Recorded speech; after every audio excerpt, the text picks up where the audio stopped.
Bueno, hermanos, muy buenas noches. Vamos a dar inicio a nuestro estudio bíblico.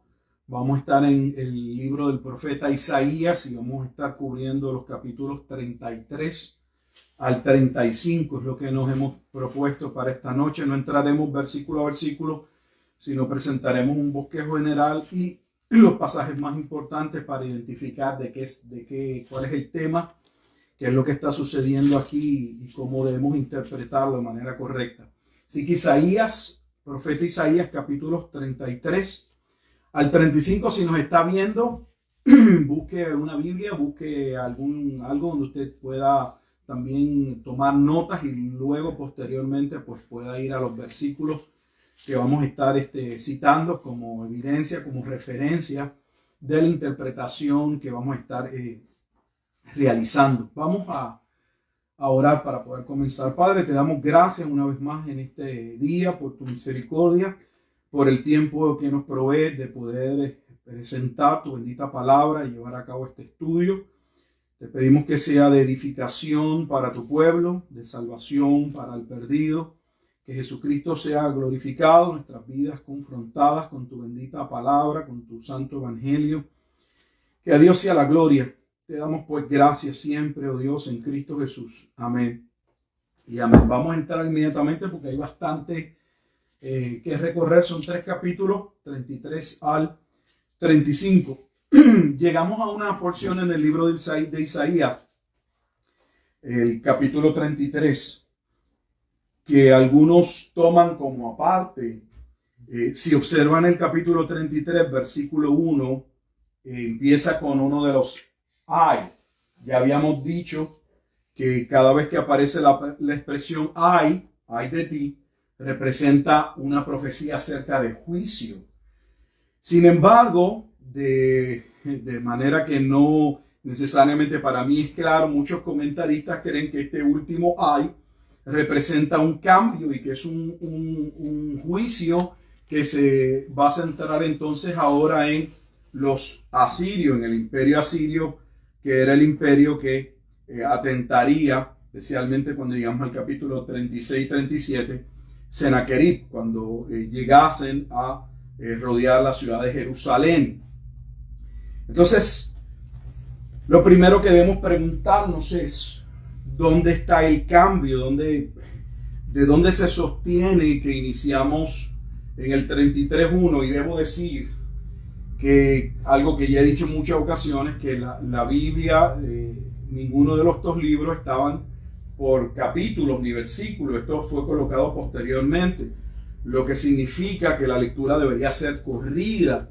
En ocasiones se hace difícil y claro, los capítulos y los versículos, y específicamente los temas o las perícopas, nos ayudan a llegar a bosquejar y a poder ver ciertas porciones de la escritura mucho más rápido, pero también brindan problemas, y el problema consiste en que tendemos a mirar un encabezado y a pensar que es un tema nuevo o que podemos desvincularlo o separarlo de lo que se viene hablando. Si ustedes recordarán los que nos vienen siguiendo, en el último estudio, que fue el capítulo 32, expusimos que la última parte de ese capítulo, del versículo 9, 32.9, Isaías 32.9 hasta el versículo 20, hay una profecía y una advertencia que se hace principalmente contra las mujeres de Jerusalén. Y aseveramos en ese video, indicamos que eso hace referencia a lo que Jesús le va a decir a las mujeres en Lucas capítulo 23. Vimos que Lucas capítulo 23, versículos 26 al 31, Jesús se expresa y les habla a las mujeres de aquel juicio que vendría, que lejos de llorar por él, llorasen por ellas mismas, porque lo que iba a venir, lo que se iba a acercar, iba a ser sumamente fuerte. Vendrían tiempos de tribulación, y creemos que se refiere claramente a lo mismo que ya estaba hablando Isaías, que Isaías, parte de esta información, como nos va a permitir el capítulo 34, parte de el génesis, el origen de la profecía de los juicios, viene del cántico profético de Deuteronomio 32, que tanto ya hemos citado. Así que donde hay un brinco, donde hay un salto, donde inicia y podemos ver que hay un cambio hacia un nuevo tema y que se refiere a una nueva ciudad.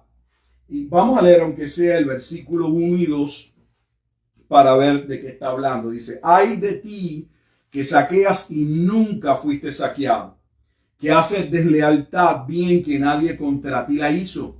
Cuando acabes de saquear, serás tú saqueado, y cuando acabes de hacer deslealtad, se hará contra ti.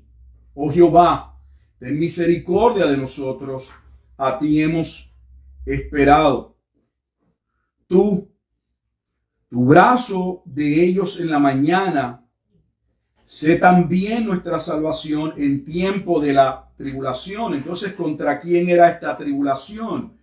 Dice que es contra un pueblo que es desleal. Y vamos a ver cuál es ese pueblo que es desleal. Y sucedería esto en un momento dado, adelanto un poco la lectura del versículo 5, en que Jehová iba a ser exaltado. O sea, él iba a venir en un juicio y ese juicio lo iba a exaltar. Miremos el versículo 5, dice Isaías 33:5, será exaltado Jehová, el cual mora en las alturas. Llenó a Sión de juicio y de justicia. Y aquí volvemos a ver exactamente lo mismo. Justicia y juicio. O sea, salvación, esa justicia es la justificación que el Mesías, el príncipe, traería, la salvación, y el juicio, que también está contemplado en la misma lectura que acabamos de dar al versículo 2, porque ellos dicen, sé también nuestra salvación en el tiempo de tribulación. O sea, que dentro de la tribulación va a haber ¿qué? Salvación, o sea, los dos aspectos. Y va a haber un momento dado en que Dios vendría en juicio.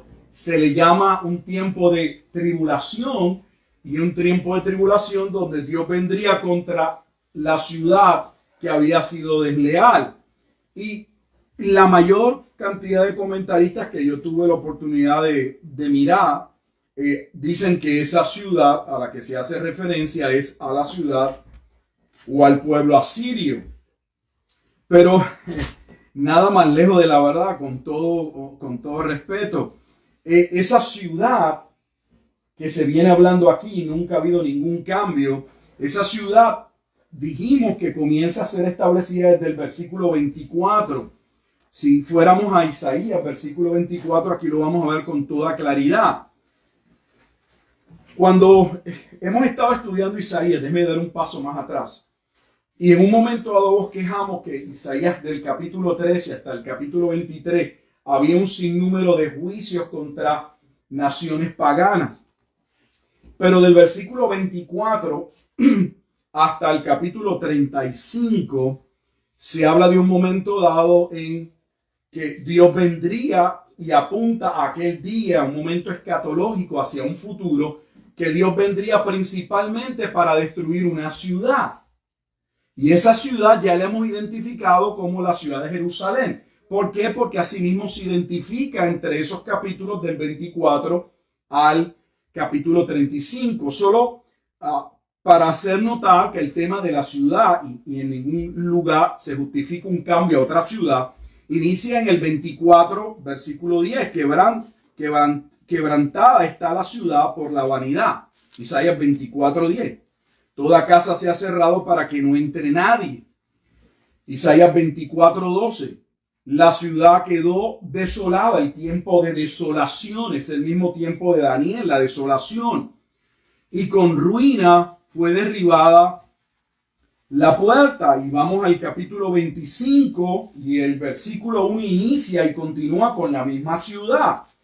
Jehová, tú eres mi Dios. Te exaltaré, alabaré tu nombre porque has hecho maravillas. Tus consejos antiguos son verdad y firmeza. Porque convertiste la ciudad en montón, la ciudad fortificada en ruina, el alcázar de los extraños, para que no sea ciudad ni nunca jamás sea reedificado. O sea, en Isaías 25:12 menciona en tres ocasiones esa ciudad. Cuando continuamos hacia el capítulo 26, sigue hablando de esa ciudad. En el capítulo 26, versículo 5, dice: porque derribó a los que moran en lugar sublime, humilló a la ciudad exaltada. Ese orgullo que tenía esa ciudad, y esa ciudad orgullosa, vamos a ver que claramente es la ciudad de Jerusalén. Vamos al capítulo 27, y en el capítulo 27, estoy dando alguna referencia de los capítulo por capítulo, en el versículo 10 dice: porque la ciudad fortificada será desolada, nuevamente desolación. Está hablando del mismo juicio. La ciudad habitada será abandonada y dejada como un desierto. Allí pastará el becerro, allí tendrá su majada y acabará sus ramas. Ese es Isaías capítulo 27, versículo 10. Aunque el capítulo 28 no usa la palabra ciudad, sí habla de la ciudad. De hecho, da por primera vez el nombre con toda claridad. Y lo da en el versículo 14. Dice: por tanto, varones burladores que gobernáis este pueblo, que está en Jerusalén. Entonces, ¿qué ciudad es? La ciudad de Jerusalén. Más aún, si tuviéramos duda, cuando adelantamos al capítulo 29, al versículo 1, inicia con el juicio, sigue hablando del mismo juicio contra la ciudad y la identifica nuevamente con el pueblo de Dios. Ay de Ariel, ciudad donde habitó David. Es inequívoco que se está hablando de esa ciudad, de la ciudad de Jerusalén. Y así podemos ir capítulo por capítulo. Adelanto ya al capítulo que estuvimos considerando antes, el 32, para avanzar. Y en ese capítulo 32 se habló de la ciudad. Se habla en dos ocasiones, en el versículo 14 y en el 19.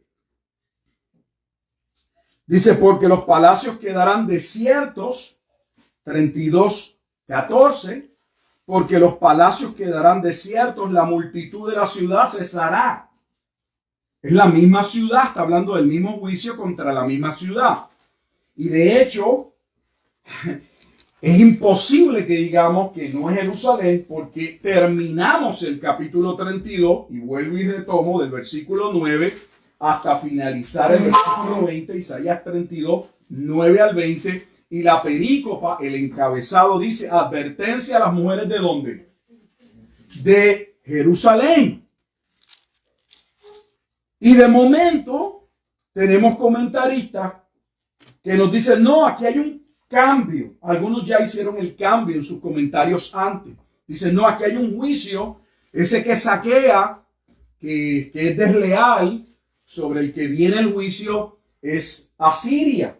Y la manera en que ellos lo interpretan es que el pueblo de Jerusalén, Ezequiel, en su tiempo, habían hecho un pacto, un convenio con los asirios, y que los asirios no habían sido leales al pacto.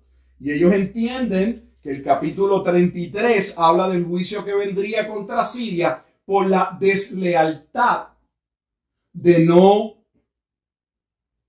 haberse mantenido en aquel pacto que Ezequiel hizo, Ezequías,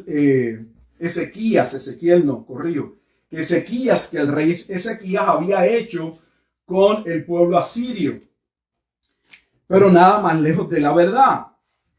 Ese pueblo desleal se usa, observe que en el versículo 1, en dos ocasiones se habla de ser desleal. Dios estaba esperando que Asiria fuera leal. ¿Qué pueblo Dios esperaría que fuese leal? El mismo pueblo del que viene hablando, la misma ciudad de la que viene hablando, de la ciudad de Jerusalén. Y esa ciudad vendría a tribulación. Pero en ese momento de tribulación, según el final del versículo 2, sería el momento en el versículo 5, Isaías 33, 5, que él sería que Jehová sería exaltado. Y sería exaltado ¿Cuándo? Cuando llegase el Mesías, que vamos a ver en el capítulo 35. Y el juicio, la tribulación, tiene que ver con la violación del pacto. Isaías 33, versículo 8. Las calzadas están deshechas, cesaron los caminantes, ha anulado el pacto. ¿Quién ha anulado el pacto? ¿Asiria?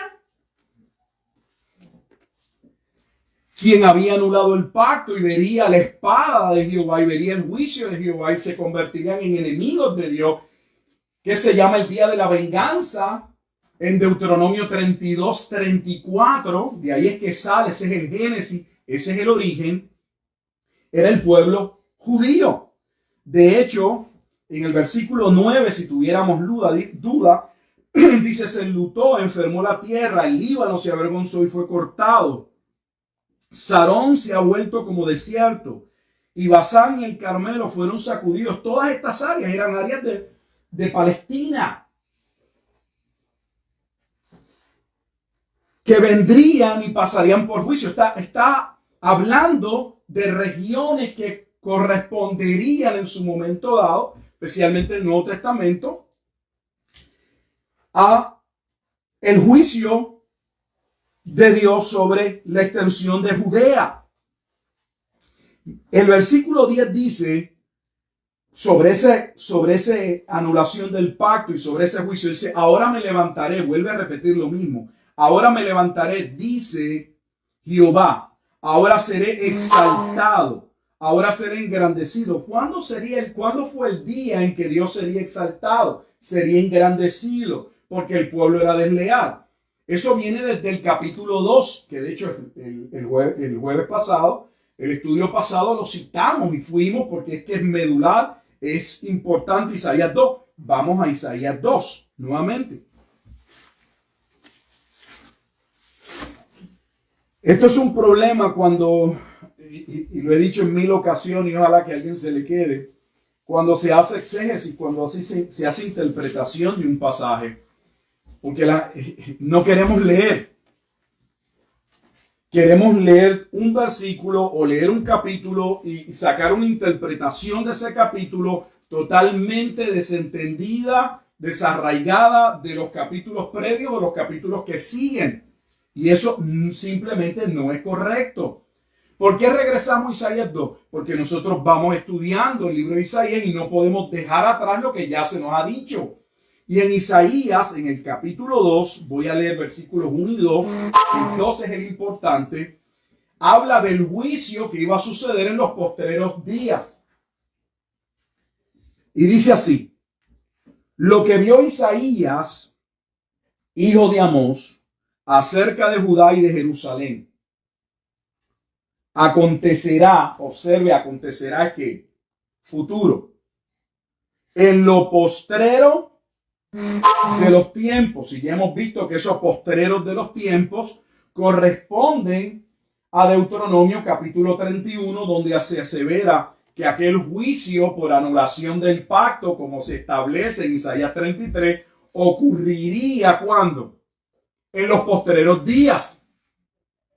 No voy a llevarlo ahí porque yo creo que ya eso lo hemos dicho en 1000 ocasiones. Dice que se confirmará el monte de la casa de Jehová como cabeza de los montes. O sea que ese pueblo iba a entrar en un nuevo pacto y será exaltado sobre los collados y correrán a él todas las naciones. Dios sería exaltado ¿dónde? En Jerusalén. Vendrían muchos pueblos, versículo 3, y dirán, venid y subamos al monte de Jehová, la casa del Dios de Jacob, y nos enseñará sus caminos, y caminaremos por su senda. Porque de Sión saldrá la ley, de Jerusalén la palabra de Jehová. O sea que en esa misma ciudad habría juicio, pero también habría ¿qué? Salvación. Dios sería exaltado por medio de aquel juicio y también del nuevo pacto. El juicio vendría como la anulación del pacto, pero por medio del Mesías se establecería el nuevo pacto. En este mismo capítulo de Isaías capítulo 2, Continuamos allí.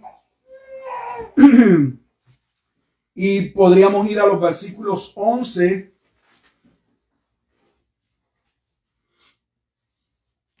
Dice, la altivez de los ojos del hombre será abatida. Isaías 3:11. La altivez de los ojos del hombre será abatida y la soberbia de los hombres será humillada. Y Jehová solo será ¿qué? Exaltado, versículo 11, en aquel día. Porque día de Jehová de los ejércitos vendrá. O sea, ese era el día en que Dios sería ¿qué? Exaltado. Jehová solo será exaltado en aquel día. ¿En el día de qué? Que vendría en juicio. En ese mismo capítulo, Isaías 2, en el versículo 17, dice, la altivez del hombre será abatida, la soberbia de los hombres será humillada, y solo Jehová será ¿qué? Exaltado en aquel día. ¿En qué día Dios sería exaltado? En los postreros días, Isaías 2:2, cuando vendría en juicio para castigar la tierra. Isaías 2 es parte, ya lo habíamos estudiado, hasta el capítulo 5, de una exposición general que el profeta hace sobre la condición del pueblo y la razón por la que vendría el juicio, que se recoge en el capítulo 5, la parábola de la viña, aquella viña que sería desolada y aquella viña que es identificada como el pueblo de Israel. En el versículo 7, Isaías 5:7, ciertamente la viña de Jehová de los ejércitos es la casa de Israel, y los hombres de Judá planta deliciosa suya. O sea que el día en que Dios sería exaltado sería el momento en el que Él vendría en juicio. Sería exaltado tanto por su juicio, por castigar la maldad de los enemigos de Dios, pero también porque a través de lo que Dios, de esa venida, que tiene que ver con lo que se iba a cumplir en los días del Mesías de Jesucristo, también se establecería que un nuevo pacto. Por eso vemos en Isaías que se habla de juicio y salvación. Un capítulo en extremo importante, solo por regresar a uno, fue el capítulo 28. En ese capítulo 28 se habla de la salvación que vendría a un remanente, no todo el pueblo en aquel día. Y hemos dicho que esa expresión en aquel día proviene de Deuteronomio 31. Que da paso al cántico profético de juicio contra el pueblo de Israel en Deuteronomio 32. Dice Isaías 28:5, en aquel día Jehová de los ejércitos será por corona de gloria y diadema de hermosura al remanente de su pueblo, no todo, sino al remanente de su pueblo. ¿Y por qué vendría en juicio? Por violación de pacto. Versículo 18, Isaías 28:18, y será anulado ¿qué? Vuestro pacto, Isaías 28:18, y será anulado vuestro pacto. ¿Cuándo entraría o cuándo llegaría esa violación del pacto? En el momento en que colmarían la copa de la ira de Dios, porque despreciarían a la roca que se encarnaría. El cántico profético, si recordarán, la palabra o el nombre que se utiliza para Dios una y otra vez en Deuteronomio 32 es que Dios es que la roca de salvación, la roca que despreciaron. Pero ese Dios se encarnaría, la persona, la segunda persona de la deidad, vendría y se encarnaría y Él sería la roca. Y esa roca de salvación sería menospreciada. Y el capítulo 28 de Isaías lo recoge en el versículo 16. Por tanto, Jehová el Señor dice así: he aquí yo he puesto en Sión por fundamento una piedra. Es la misma piedra que Jesús le asevera a Pedro, pero están también sus discípulos, que sobre esta roca edificaré mi iglesia. Y esa roca no era Pedro, esa roca es Cristo. Así que habría anulación del pacto porque el pueblo que vendría en una rebelión continua y constante, cuando llegase el momento de salvación en los días del Mesías, ese pueblo no recibiría al Mesías, quien era la roca de salvación, y Dios anularía el pacto y vendría en juicio contra ese pueblo, o desde el capítulo 24 de Isaías contra esa ciudad que se viene mencionando una y otra vez. De hecho, en este capítulo 33 se menciona esa ciudad, donde en el versículo 20, Isaías 33, 20. Sé que estamos para el frente y para atrás, pero es necesario. Isaías 33, 20. Mira, Sión, ciudad de nuestras fiestas solemnes, porque el pueblo estaba orgulloso, pero era un orgullo falso. En vez de ser un pueblo piadoso, se había convertido en un pueblo orgulloso que pregonaba o sentía o creía que por ser el pueblo de Dios, pues Dios los iba a proteger. Y no sería de esa manera, porque ellos habían violado el pacto y realmente su confianza estaba en otros dioses.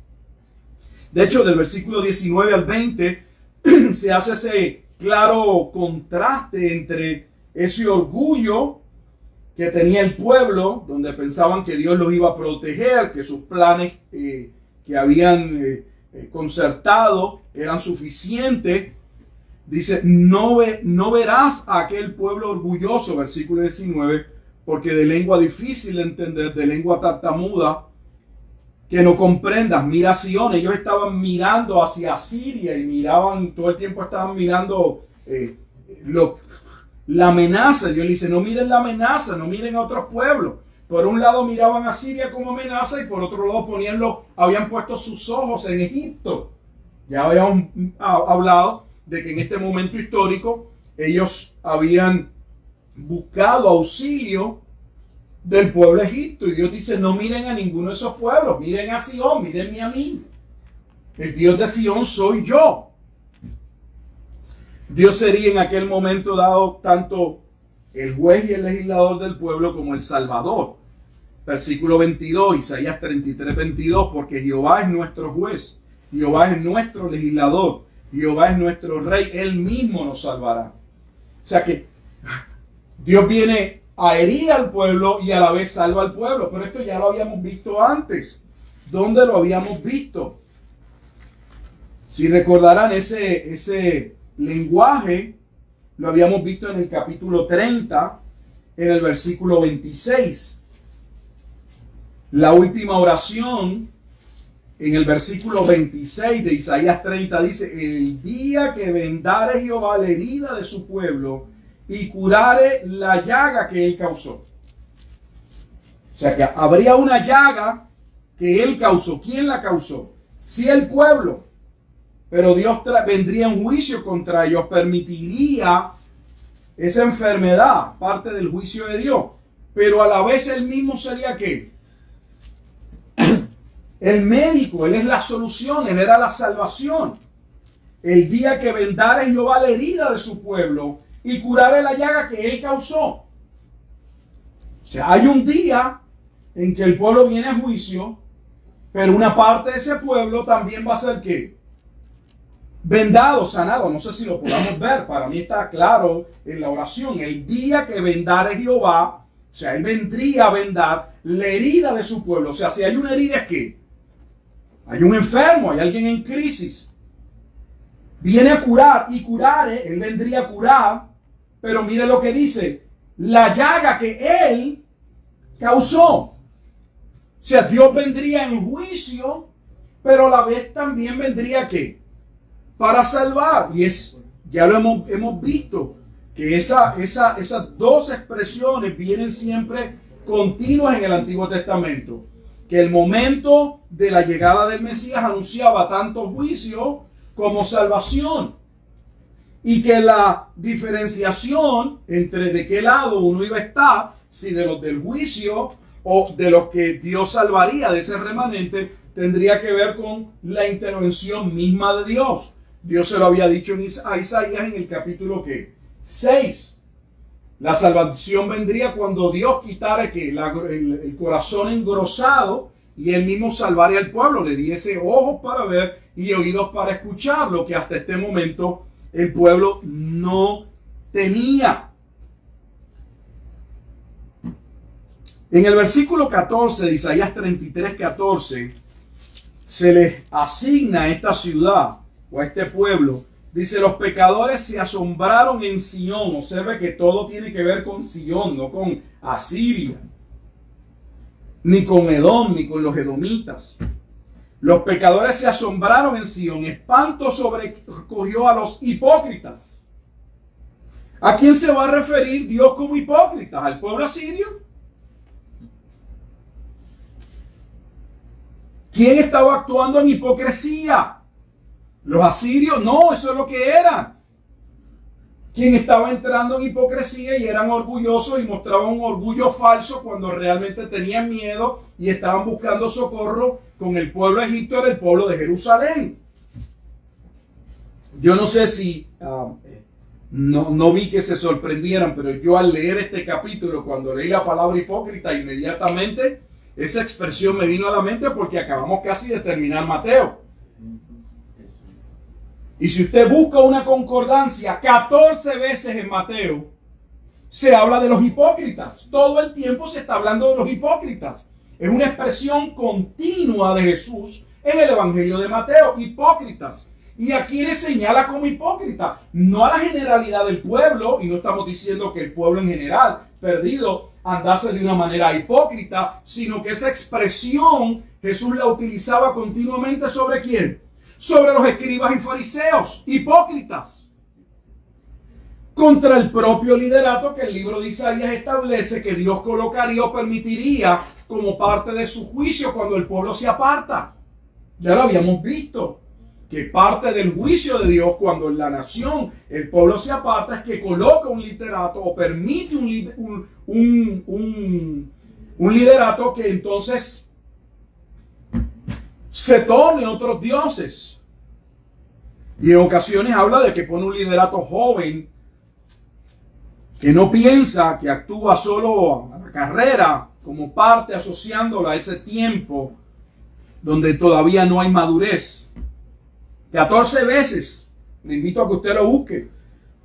No tiene que tener una concordancia. Hoy en día usted busca cualquier página que usted pueda buscarle, leer una Biblia, y si tiene un search, usted puede poner ahí la palabra hipócrita y le va a decir en cada libro de la Biblia donde aparece. Vaya a Mateo, 14 veces lo va a ver. Al menos 14 versículos, puede ser que se diga más, pero al menos en 14 versículos aparece la palabra o el término hipócritas, refiriéndose a ese pueblo, a la condición del pueblo. Y se contrasta nuevamente del versículo 14 al 15, mientras por un lado habla de los hipócritas que serían consumidos por el fuego. ¿Quién de nosotros morará con el fuego consumidor? ¿Quién de nosotros habitará con las llamas eternas? Isaías 33:14, así finaliza. Dice, el que camina en justicia y habla lo recto, el que aborrece la ganancia de violencia, el que sacude sus manos para no recibir cohecho, el que tapa sus oídos para no oír propuestas sanguinarias, el que cierra sus ojos para no ver cosa mala. ¿Dios esperaba eso de los asirios? Obviamente no. Dios está enojado porque él esperaba una conducta diferente ¿de quién? De su pueblo. Es obvio, la lectura es obvia para mí. Pero los invito a buscar los comentarios, todos pasen una línea y repiten exactamente lo mismo. Lo interesante para mí es que en ningún lugar se habla de Asiria. Si ustedes no han leído el capítulo, posteriormente le invito a leer el capítulo. ¿Cómo llegan que es Asiria? ¿Es una deducción? Pues si es una deducción tienen que decirlo. Es que yo infiero que aunque no lo dice, lo dice. ¿Por qué? Porque posteriormente cuando se llega al capítulo 36, viene Sennacherib a invadir la ciudad. Y esa ciudad es Jerusalén. La ciudad es Jerusalén, la que va a pasar por juicio, pero entonces aquí la que está siendo juzgada es Asiria. Alguien tiene que explicarnos. Porque el no sentido es la orden del día. Sin embargo, luego que se hace esa diferencia entre los hipócritas y los verdaderos creyentes, dice en el versículo 17, hay una promesa: tus ojos verán al rey en su hermosura. Si esta profecía es contra Siria, Dios le está prometiendo a los asirios que verían al rey en su hermosura? ¿O las promesas al pueblo, a ese remanente que Él va a hacer salvación para ellos? En la lectura corresponde a esa parte del pueblo, ese remanente. Tus ojos verán al rey en su hermosura, verán la tierra que está lejos. Tu corazón imaginará espanto y dirá. Y observe que aquí vienen los mismos líderes que Dios llamó hipócritas. ¿Qué es del escriba? Los escribas de qué? De Asiria. ¿Qué del pesador del tributo? Esos eran los recolectores de impuestos. ¿Qué del que pone en lista las casas más insignes? Esto es parte de lo que ya se había hablado, vendría como juicio, porque esa era la actitud que había mantenido el pueblo. El pueblo, no sé si recordarán, pero parte del juicio era porque el pueblo había atentado, el propio liderato y parte del pueblo había atentado contra el propio pueblo.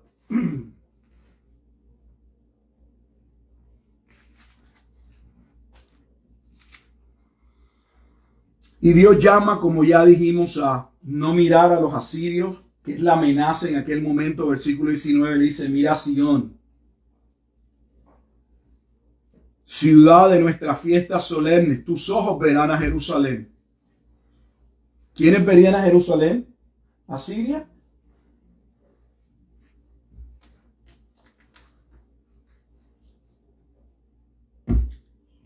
Los que iban a ver esa nueva Jerusalén, que sus puertas serían abiertas, ya se había hablado de esto en los capítulos antes, que viene también de Isaías 2. El momento en que Dios vendría en juicio sería un momento donde ya desde el capítulo 2 Isaías había presentado que una parte del pueblo le rechazaría, pero que ese rechazo traería la salvación de ¿qué? Si recordarán, de los gentiles.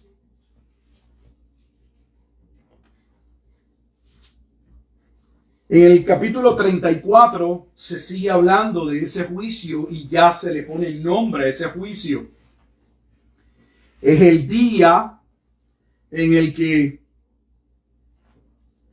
versículo 5, porque en los cielos se embriagará mi espada.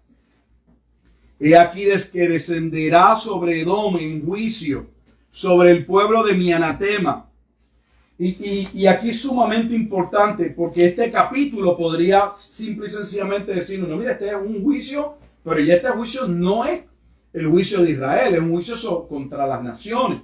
Dios utilizaría naciones para atacar en su momento dado el pueblo de Israel, y fue lo que sucedió, porque la invasión o la guerra que sucede en el año 70, aunque es con Roma, Roma invita o trae legiones de toda la extensión del imperio. Por lo tanto, había una confederación de naciones que estaban sometidas a Roma, que cuando Roma pedía, en su momento dado, que lucharan para Roma, porque estaban conquistados y tenían que ir a la guerra y favorecer a Roma, porque era el imperio que los dominaba, venían legiones de diferentes partes del mundo.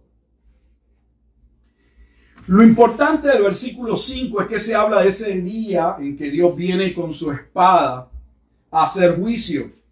Y quiero que observe, o que usted pueda mirar en su Biblia, no tiene que ser de estudio, que en el versículo 5 hay la primera referencia es a Isaías ¿qué? 63.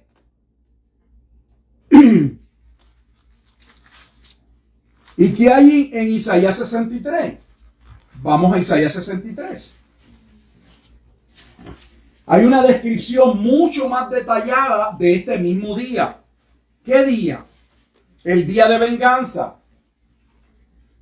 No sé si dejó su Biblia marcada en el capítulo 34, pero míralo en 34:8 y volvemos al 63. Porque es día de venganza de Jehová. Isaías 34, ¿qué? 8. Que corresponde de manera más detallada a Isaías 63. Mire la perícopa o el encabezado. El día de la venganza de Jehová. O sea, son 2 días de venganza separados. No es el mismo día. Por eso es que pusieron una nota en nuestra Biblia de que se está haciendo referencia al mismo evento. De hecho, la descripción es la misma. Voy a leer desde el versículo 1, Isaías 63, 1.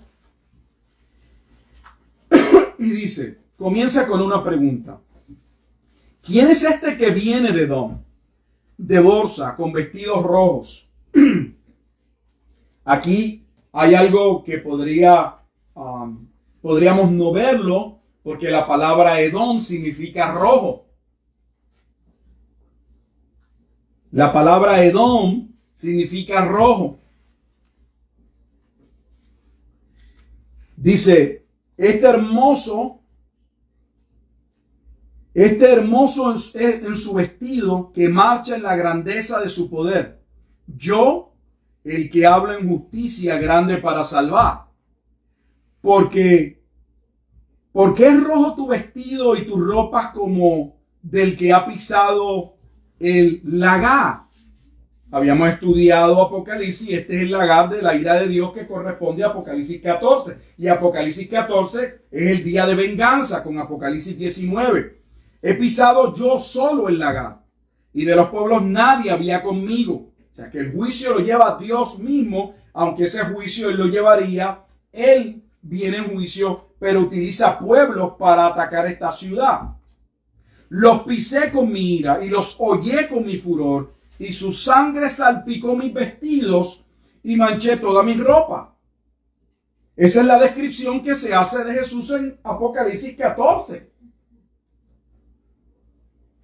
Y 19. Porque el día de venganza está en mi corazón, el año de mis redimidos ha llegado. O sea que el día de venganza era el año de ¿qué? En que Dios iba a redimir o a salvar ¿a quién? A su pueblo. En ese capítulo mismo se habla que ese pueblo es el pueblo de Israel. Versículo 8. Porque dijo, estamos en Isaías 63, 8. Porque dijo, ciertamente mi pueblo son hijos que no mienten, y fue su salvador.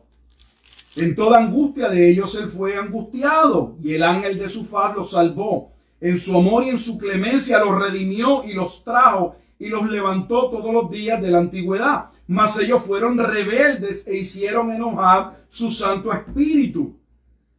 ¿Quiénes hicieron enojar su Santo Espíritu? El propio pueblo de Dios. Por lo que, observe, ahora viene claro, por lo cual se les volvió enemigo. ¿Quién se les volvió enemigo? Dios él mismo peleó contra ellos.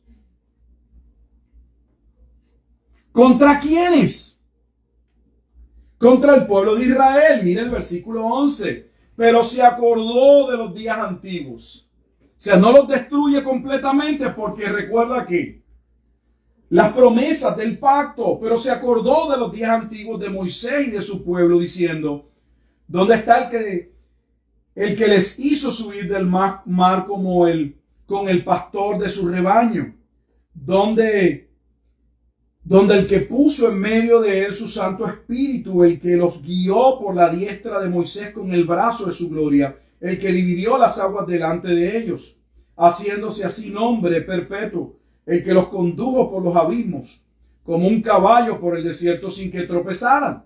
El Espíritu de Jehová los pastoreó, como a una bestia que desciende al valle. Así pastoreaste a tu pueblo, para hacerte nombre glorioso. O sea que de la misma manera Dios vendría a hacer salvación de ese pueblo llegado a ese ¿qué? Momento. De la misma manera en que había actuado en el tiempo de Moisés, él también actuaría. Dios vendría a salvar a ese pueblo. Claramente está hablando del pueblo de Israel y del día de venganza. Y es imposible que no veamos que ese día de venganza es contra el pueblo de Israel. ¿Por qué? Porque el Nuevo Testamento atribuye que ese día de venganza tiene que ver contra Israel. Ya habíamos visto dos versículos, pero para dar evidencia que ya hemos presentado, vamos a Romanos 12 y a Hebreos capítulo 10. Romanos 12:19. El Nuevo Testamento habla de ese día de venganza.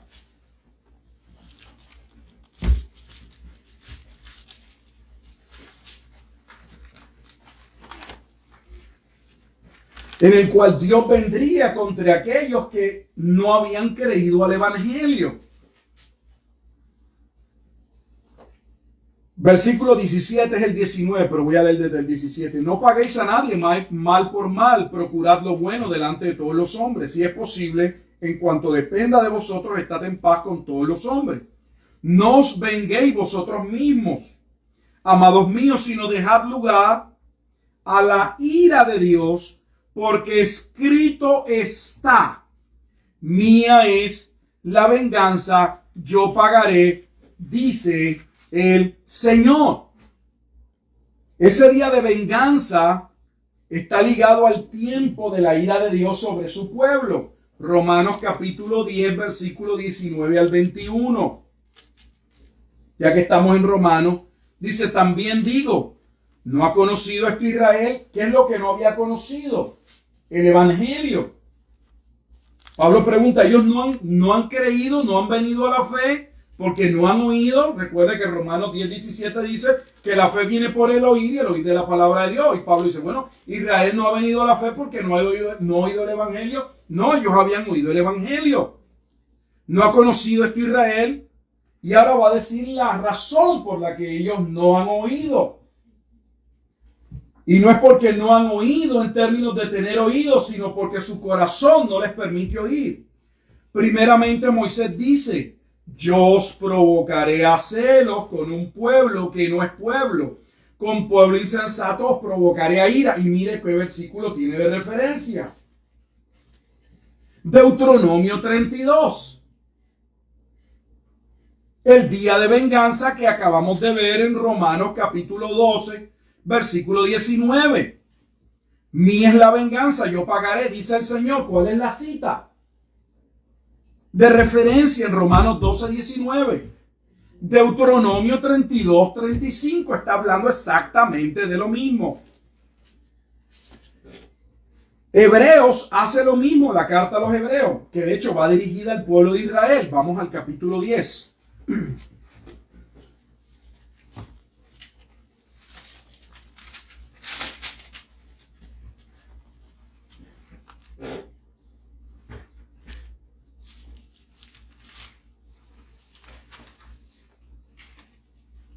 Vendría la anulación del pacto, según Isaías capítulo 33. La tribulación sería por la anulación del pacto, o sea, vendrían los juicios y maldiciones por haber violado el pacto. ¿Dónde están, si usted quiere considerar cuáles serían los juicios o las maldiciones? Deuteronomio 28. Están las bendiciones y las maldiciones por violación del pacto. Levítico capítulo 26, yo creo que ya son capítulos que para los que estamos estudiando esto ya deberían venir a nuestra mente, porque lo repito una y otra vez. En Hebreos, en el capítulo 10, esta es la última advertencia dentro del contenido de la carta a aquellos que apostatan, se apartan, después de aparentemente haber creído, renunciaban a la fe y se volvían a la ley. Dice: el que viola, versículo 28, la ley de Moisés, o sea, el que violaba el antiguo pacto, el que estaba ¿por qué? Por finalizar. ¿Dónde dice que estaba por finalizar? Hebreos 8:13. Al decir nuevo pacto ha dado por viejo al primero. Y lo que se da por viejo se envejece y está próximo a desaparecer. ¿Qué estaba próximo a desaparecer? El antiguo pacto. Pero el antiguo pacto no podía desaparecer sin traer los juicios y las maldiciones por la violación del mismo. Y eso es lo que estamos viendo en el libro de Revelación cuando leemos. Los juicios y las maldiciones, los sellos, las trompetas y las copas son los juicios y las maldiciones por violación del pacto. Todo corresponde. Dice, el que viola la ley de Moisés por el testimonio de 2 o 3 testigos muere irremisiblemente. Irremisiblemente. ¿Cuánto mayor castigo pensáis que merecerá el que pisoteare al Hijo de Dios y tuviere por inmunda la sangre del pacto?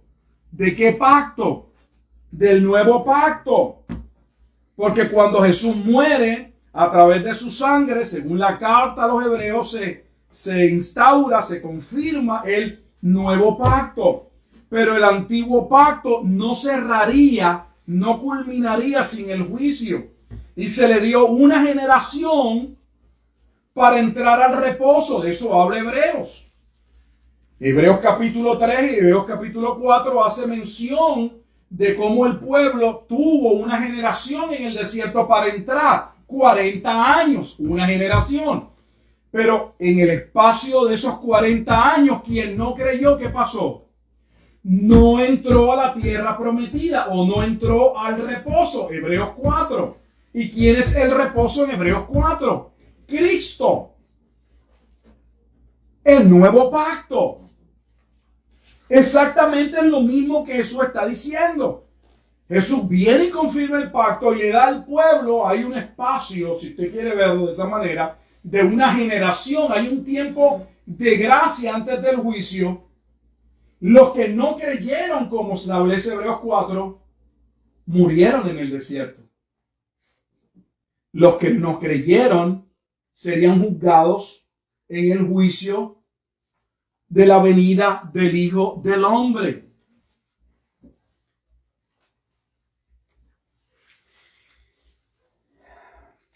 Adelanto al versículo 30, Hebreos 10:30, porque conocemos, escuche bien, no dice esto es rebuscado, esto es algo nuevo, porque conocemos al que dijo, mía es la venganza, yo daré el pago, dice el Señor, y otra vez el Señor juzgará ¿a quién?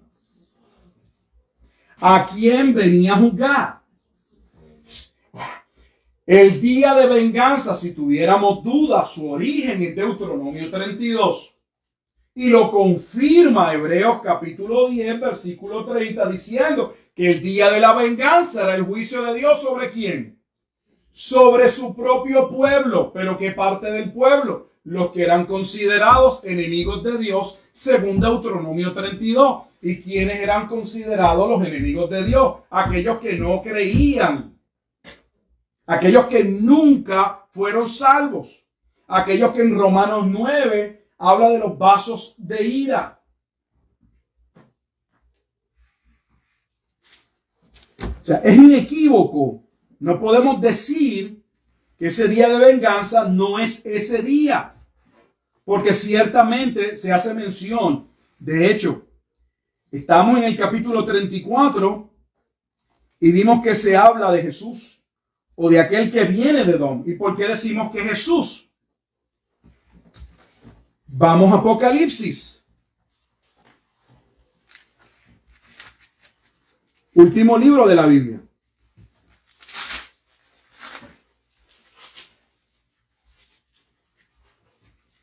Vamos primero al 14 y luego al 19.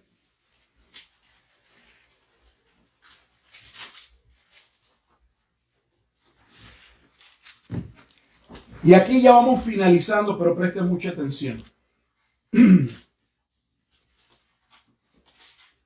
Hemos citado en varias ocasiones Isaías capítulo 2 y hemos aseverado y nos mantenemos que Isaías 2 es parte de un recuento general de la condición del pueblo de Israel por la cual vendría el juicio de Dios.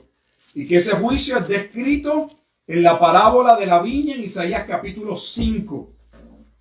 Y que es confirmado en el llamado de Isaías 6, como el juicio que vendría sobre aquella ciudad, porque su corazón estaba engrosado y tenían ojos y no veían, y tenían oídos y no escuchaban la palabra de Dios. Vivían de manera hipócrita.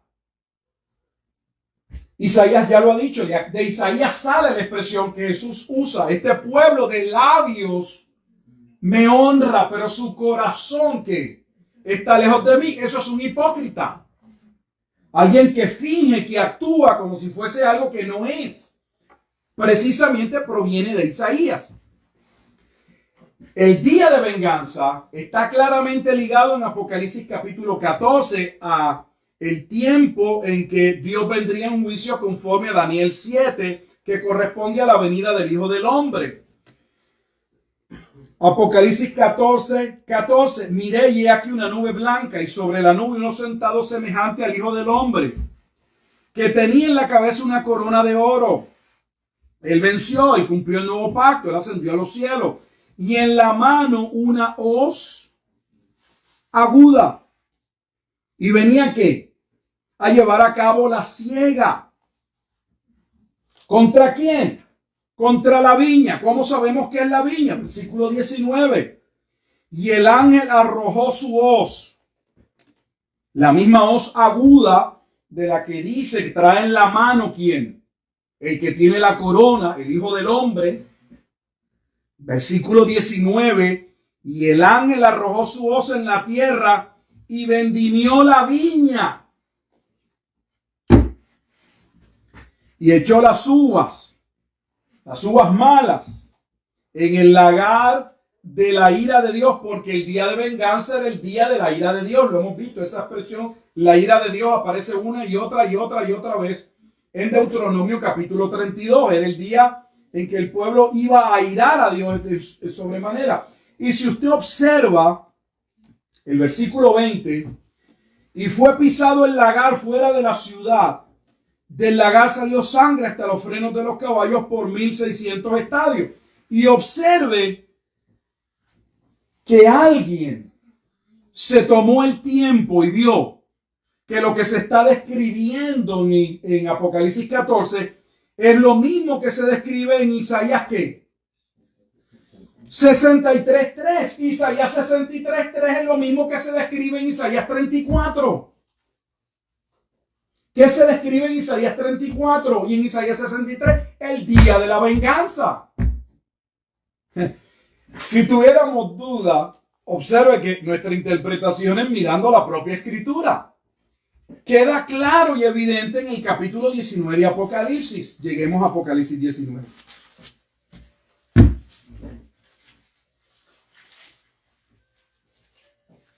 El día de la venganza era el día en que Dios vendría a salvar. El pueblo había anulado el pacto, había vivido de manera idólatra, adorando a otros pueblos y no a Dios. Había oprimido al pueblo y sobre todo había matado a aquellos que le fueron enviados, que fue lo que Jesús dijo en Mateo capítulo 23 como parte de la razón por la cual vendría un juicio sobre Jerusalén, porque estaban manchadas, sus manos estaban manchadas de la sangre de todos aquellos que le fueron enviados. Mire el 19.2. Porque sus juicios son verdaderos y justos, pues ha juzgado a la gran ramera, que ha corrompido a la tierra con su fornicación. ¿Quiénes habían fornicado? Isaías menciona al pueblo de Israel como una mujer adúltera. Dice, y ha vengado la sangre de sus siervos de la mano de ella. Y observe que tiene una referencia.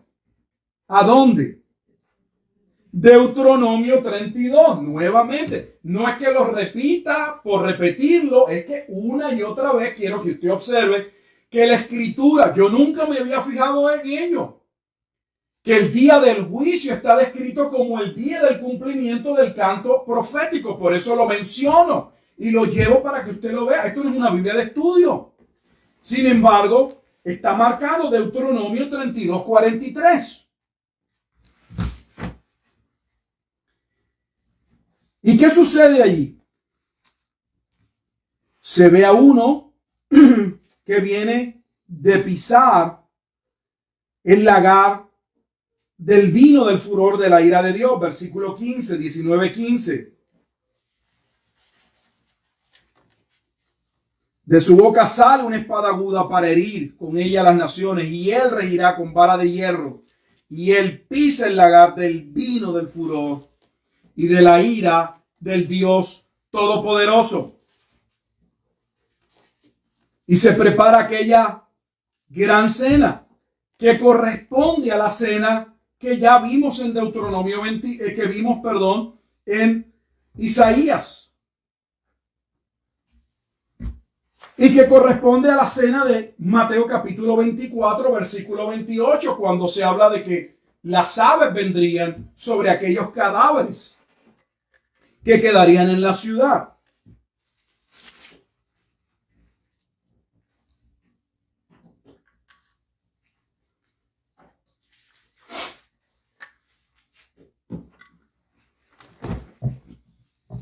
Entonces, para mí es claro, evidente, que Isaías 34, cuando habla del día de la venganza, el día de la retribución, el día en que Él vendría de Edom, está hablando de ese juicio y continúa hablando de lo mismo contra la ciudad donde Dios vendría. Él vendría en juicio, Él descendería en juicio, pero Él, ¿cómo se llevaría a cabo ese juicio? A través de unas naciones que iban a atacar a Israel, y una parte de ese pueblo sería preservado.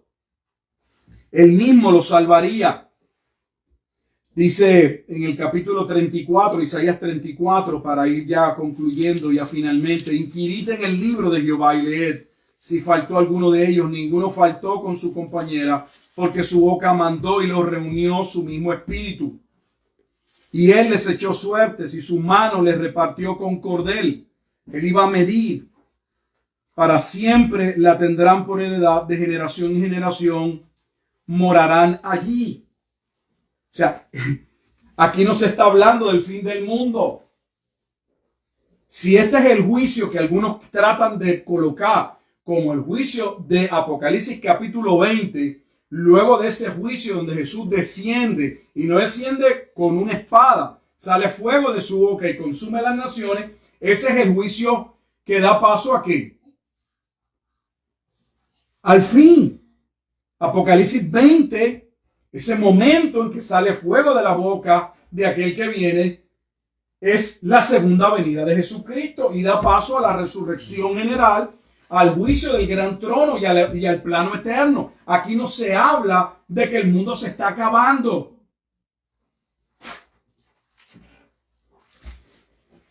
¿Cuándo Dios los reuniría según el versículo 16? Que los va a reunir por medio de su espíritu. ¿Y por qué por medio de su espíritu? Porque sería su espíritu quien cambiaría el corazón engrosado de aquellos que él llamaría salvación. Capítulo 35, cuando llegase ¿quién? El Mesías. Observa el contraste que uno puede ver, si a lo mejor no lo va a recordar, pero mencionamos que en Isaías 33, 9, al menos mírelo por encima, hay una mención del Líbano, de Basán, de Carmelo, y dijimos que esto era parte de la extensión de Palestina. Pero aquí se menciona lo que va a suceder posteriormente. Florecerá, Isaías 35, florecerá profusamente, y también se alegrará y cantará con júbilo la gloria del Líbano. Le será dada la hermosura del Carmelo y de Sarón. Ellos verán la gloria de Jehová y la hermosura del Dios nuestro. Fortalecer las manos cansadas. ¿De dónde viene esto? Es una cita de Hebreos. Y afirmadas las rodillas endebles. Esta es una afirmación que hace el autor de la carta a los hebreos. ¿A quiénes? A los creyentes en el primer siglo. Lo coloca como un cumplimiento en el primer siglo. Fortalecer las manos cansadas, firmar las rodillas endebles. Decid a los de corazón apocado, esforzaos, no temáis. He aquí que vuestro Dios viene con retribución. El día de retribución era el día de venganza. Pastor, ¿es el día de venganza o el día de retribución? Es lo mismo. Él traería retribución, él juzgaría a su pueblo por sus pecados. De hecho, ya que lo mencioné, tengo que al menos llevarlos ahí. Deje su Biblia marcada en el 35 y vayamos a Deuteronomio 32, que lo hemos mencionado, pero hoy no hemos ido. Vamos aunque sea una vez, antes de finalizar. Deuteronomio 32.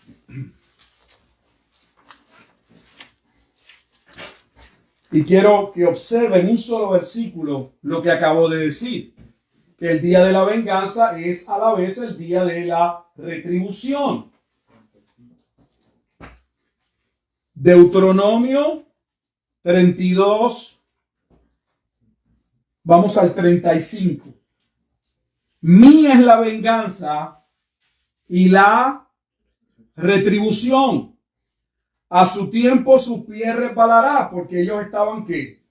Confiados.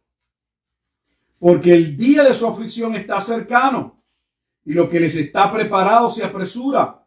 Porque Jehová juzgará. Porque Jehová juzgará ¿a quién? A su pueblo. ¿Dónde vio usted eso? Ahorita lo vimos. Hebreos 10, ¿qué? 30. El día de venganza era el día en que Dios juzgaría ¿qué? A su pueblo. ¿De dónde lo sacó el autor de Hebreos? Del origen de la profecía, de Deuteronomio capítulo 32. Y específicamente ahí donde lo señala, versículo 36, porque Jehová juzgará a su pueblo. Y por amor de sus siervos, por amor de los creyentes, por amor de su remanente, se arrepentirá cuando viere que la fuerza pereció y que no queda ni siervo ni libre. O sea, cuando viese la destrucción y la devastación, él mismo pararía para dejar una parte del pueblo. Es lo mismo que se establece en Mateo 24, en la expresión, si aquellos días no fuesen acortados, el pueblo hubiese sido destruido completamente, pero no es destruido completamente porque él actuaría para salvar un remanente en el día de venganza, que es el día de retribución. Y aquí está ligado el día de venganza y el día de retribución, Isaías 35, a la venida del Mesías. ¿Dónde la coloca? ¿En qué tiempo? ¿En la segunda venida? No, en la primera venida. Isaías 35, versículo 3. Es Hebreos capítulo 12, versículo 12.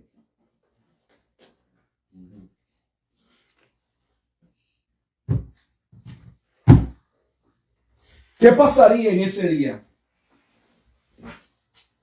Que Dios mismo vendría también a salvar al pueblo. Y mire lo que iba a suceder, versículo 5, Isaías 35, 5. Entonces los ojos de los ciegos serán abiertos.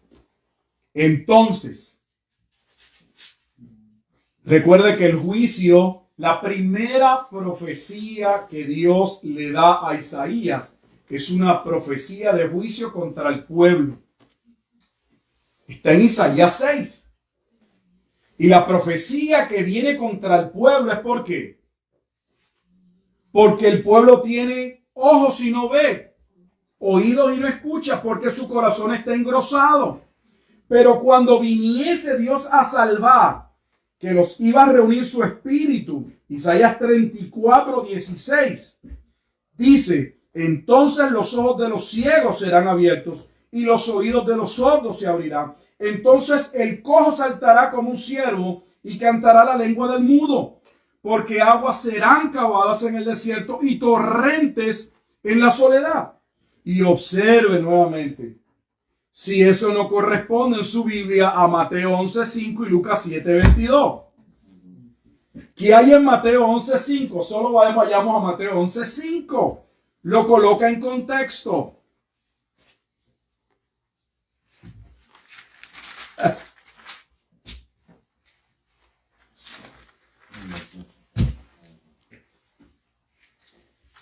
Mateo 11, y aquí terminamos, es el capítulo en el que vienen los mensajeros de parte de Juan el Bautista a preguntarle a Jesús, porque Juan el Bautista había tenido duda, había flaqueado en un momento dado, si Jesús realmente era aquel que había de venir.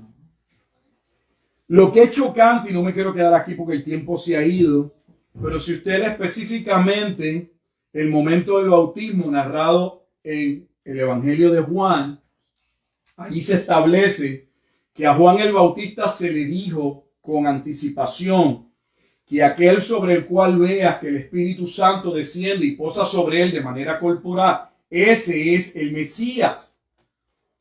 Y la Escritura recoge ese evento para afirmar que Juan el Bautista recibe la confirmación en el evento del bautismo de Jesús, que él es el Mesías. Pero no solo ello. Se oye la voz del Padre. Él oye que dice: este es mi Hijo amado en el cual tengo complacencia. Juan había escuchado claramente y había recibido la confirmación de que Jesús era el Mesías. Él había testificado ello. Yo no soy el Mesías cuando vinieron a preguntarle. Yo solo soy uno que habla en el desierto, que prepara el camino del Señor, citando la profecía de Isaías, que habla de la llegada de Juan el Bautista.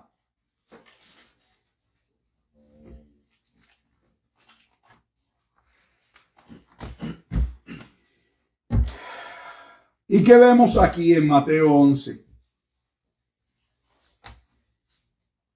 Que Jesús va a confirmar a sus discípulos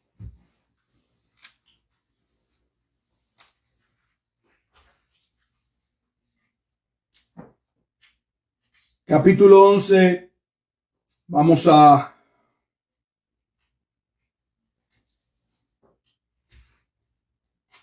versículo 4. Respondiendo Jesús les dijo: id y haced saber a Juan las cosas que oís y veis. Isaías 35, 5 al 6 es citado o es nombrado en Mateo 11, 5. Los ciegos ven, los cojos andan, los leprosos son limpiados, los sordos oyen, los muertos son resucitados y a los pobres es anunciado el evangelio. Y mire a ver, observe usted mismo. Si su Biblia no tiene y le dice que lo que está sucediendo, que Jesús está aseverando, es lo que se había anticipado que sucedería en el tiempo glorioso de la llegada del Mesías, según Isaías, ¿qué? 35. ¿Y dónde está teniendo cumplimiento? ¿En la segunda venida? En su primera venida.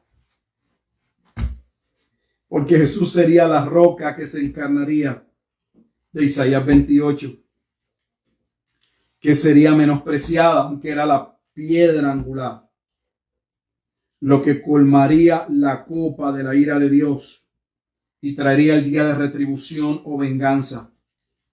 Sin embargo, llegado el momento, el Espíritu de Dios, según Isaías 34, reuniría a una parte del pueblo, un remanente, que serían convocados o llamados a salvación cuando, Isaías 35, 5, cuando sus ojos fueran abiertos y sus oídos escuchasen.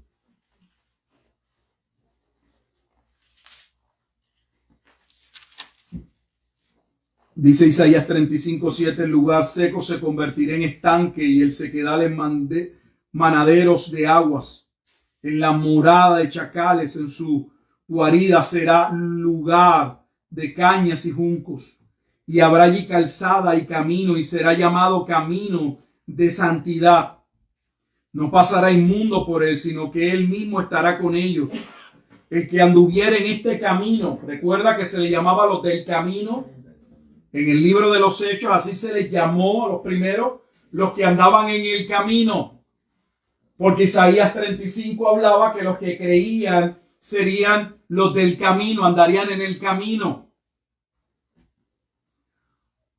Por torpe que sea, no se extraviará. Gloria a Dios. Nuestra salvación no depende de somos torpes, pero por la misericordia de Dios Él nos sostiene. No habrá allí león ni fiera subirá por él, ni allí se hallará, para que caminen los redimidos, no todos los redimidos. Y los redimidos de Jehová volverán y vendrán a Sión con alegría, y gozo perpetuo será sobre sus cabezas, y tendrán gozo y alegría, y huirá la tristeza y el gemido. Por eso Apocalipsis 19 habla del gozo cuando Dios juzgó a la gran ramera, porque principalmente, y terminamos, quien perseguía a los cristianos era una parte del pueblo no creyente contra los creyentes. Y eso trajo un tiempo de paz a la iglesia, al punto de que algunos no lo asocian y no ven. Pero el juicio o la destrucción del templo en el año 70, que posteriormente lleva a Roma a principios del siglo II, en el año 130, 132 aproximadamente, a eliminar, fue el edicto de expulsión. El primer edicto de expulsión en el primer siglo se da en el 132 y lo lleva a Roma. Roma dice, aquí los judíos se van, se tienen que ir. Año 132 aproximadamente del siglo II. Y un tiempo después, ¿qué vemos? Principios del cuarto siglo. El cristianismo se convierte en un momento dado en ¿qué? En la religión de Roma. Entonces, ¿quiénes eran los opresores del pueblo? No estoy diciendo que eso era bueno. Pero el cristianismo se va a convertir en la religión de Roma. ¿Quiénes perseguían al pueblo? ¿Quiénes eran el obstáculo del pueblo? Pablo lo dice claramente en la carta a Tesalonicenses. Los propios judíos se oponen y no quieren que la gente de los gentiles principalmente viniesen a salvación. Bueno, terminamos nuestro estudio por este día.